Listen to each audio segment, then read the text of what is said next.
Welcome back to the Gun Dungeon. Got a guest here on the channel today, Matt from Kentucky Range Time. We're going to be doing some 300 Blackout Ballistics gel tests. Not going to run denim on this because these are not expanding bullets. Got Gel Block Jim here with us again. He's going to ride the block. We'll see how it goes. I'll let Matt explain what firearm and ammo we're going to be using. So today we've got the CVA Scout takedown and chambered 300 Blackout, 16-inch threaded barrel. Comes with thread protector. And already comes with a piece of rail on top for Mountain Optics. This thing is, it's a takedown, so right there, comes apart pretty easy, makes it very backpack friendly, and very portable. So what loads we're using? The loads we've got today is an Acme 265 grain DS Special, loaded up to, well, we're going to check velocities, but should be right at subsonic, and a 230 grain cast. This is out of the Lee mold, and I really don't know what velocity these are either. We'll find out. I've not been running a can a lot, so I really wasn't focused on keeping those below sub. I was looking for maximum energy out of those, so they may be a little hotter than subs. Yeah, we'll know here in a few minutes. We'll put her in some gel. Before we do, go check out his Instagram page and his YouTube page. I'll have both links in the description below. So go over and check that out. It puts a lot of killer info on Instagram.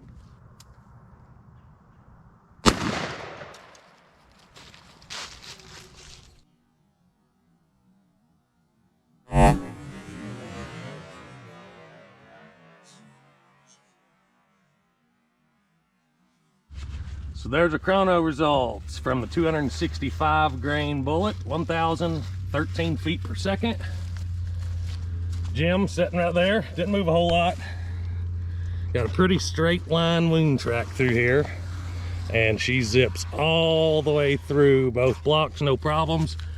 Skids across this paper target we had laying on the table, which is pretty cool. You can see the red from the coating, and there's the bullet that he dug out of the hill. Right there. Big old bullet.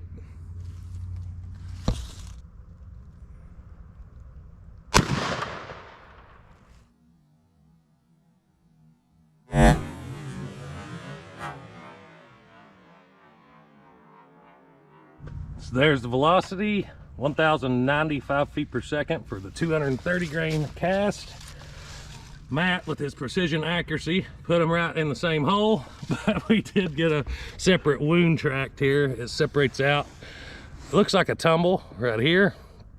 Goes through the second block and then through the table out the bottom of this block about 4 inches in. And there's the bullet that was laying under the table. Matt brought his good luck with him. Hey guys, I just want to let you know real quick that I do have an Instagram page now. I also have a Facebook page for the Gun Dungeon, and I'm now uploading content over on Rumble, since YouTube has decided to once again increase the restrictions on their firearm policies. We can no longer show 30-round magazines without being demonetized. So I'm uploading content there. I have a Patreon account now as well, where I'm uploading videos a week ahead of time. If you want to go over there and catch some early content and support the channel, that would be great. I'll have the descriptions for everything below.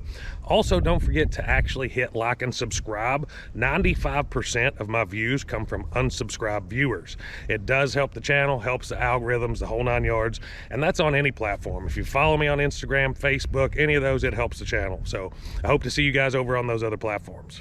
All right, so we got some gel block left after those two shots, especially with Matt putting them in the same hole with the precision accuracy. So we're going to do some 9mm carbine work here. He's got some hand loads. One of them's a really heavy hard cast. I'll let you explain what that is.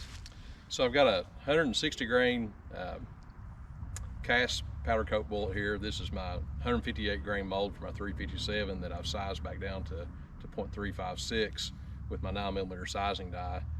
These actually dropped out 2 grains heavier at 160 grains, and that'll be one of them, the first one we shoot, and then the second one is going to be a 115 grain Hornady full metal jacket that I've got loaded a little hot, a little extra heat for the carbine to maximize the velocity gains out of the 16-inch barrel.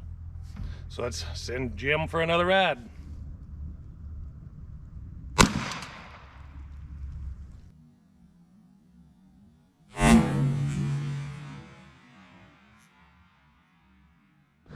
All right, so there's that heavy 9mm velocity, 1,047 feet per second.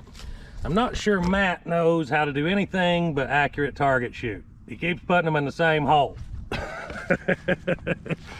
But wound track looks about the same. Pretty straight line wound track, and of course zipped all the way out the back of the block. This one you can tell there's some of that powder coating there, and this wound track. So still got some wound track characteristics happening back here, but definitely zipped through all the gel.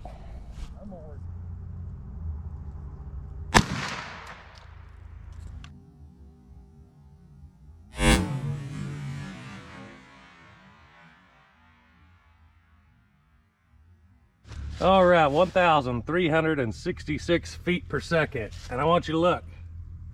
4 holes and a ½ inch, Matt. Doesn't know anything but extreme accuracy, guys.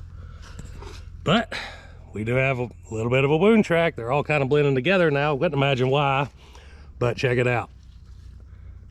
There it sits, right on the table. Let's roll that over. There she be. Just about put another hole in the table. Just about. Looks like you could reload it again and go. Really surprised that didn't go all the way through both blocks. All right, so we got plenty of gel block left.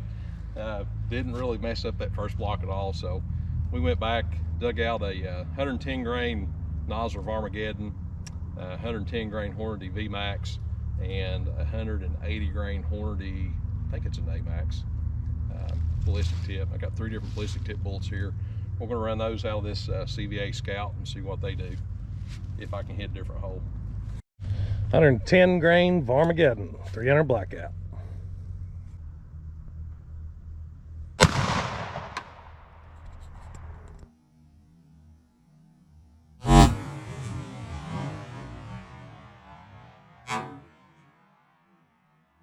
All right, that one was 2,343 feet per second. A lot better wounding characteristics out of that one. Matt shot a little higher on that this time. Good wound track, fragmentation all the way through. There sits what's left of the bullet. Mostly just jacket, a little core. Almost 11 inches of penetration. Pretty catastrophic. 110 grain VMAX.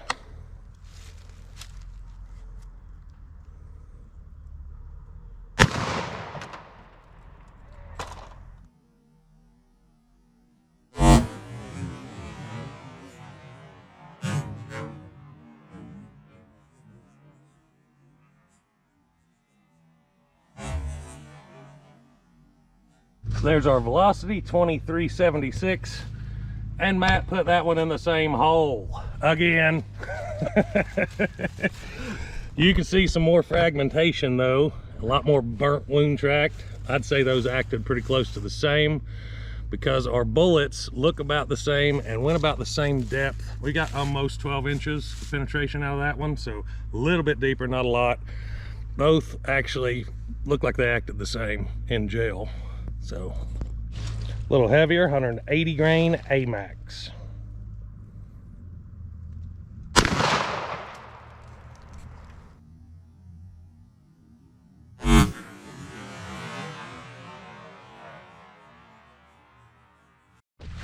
As you saw, guys, you witnessed the death of Gel Block Jim.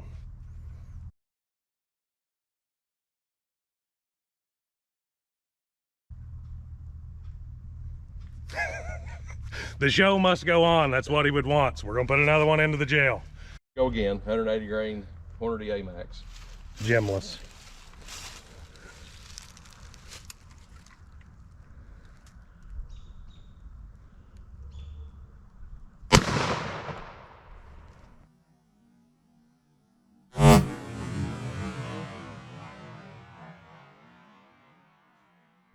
All right, so 1,722 feet per second.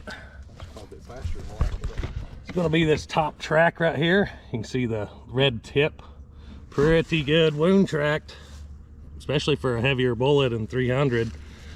And settles down and then exits the block right here. So come out the side, we didn't catch the bullet. That's not bad performance in my opinion.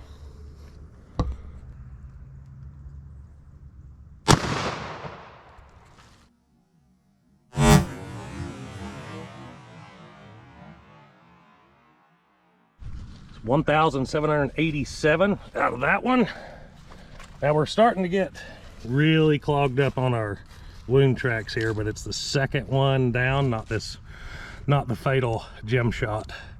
The second one down right here. You see a little bit of jacket from that shot. Looks like decent wounding. Might have hit that bullet there. A good, maybe a tumble track, but this thing shed almost all of its jacket, and there sits our core right there. This back block is pretty dirty, but there's both parts of the lead core. All right, guys, that's all I got for you today. You witnessed the death of Gel Block Jim, but he does have some siblings floating around the house, so there'll be a 2.0. Hope you enjoyed the video. Again, don't forget to go check out Matt. You have Instagram. I think you have a TikTok too? It got deleted a couple of weeks back. Oh, so he don't have a TikTok. So either way, gotta love some censorship. But until next time, guys, stay tuned. Thanks, guys.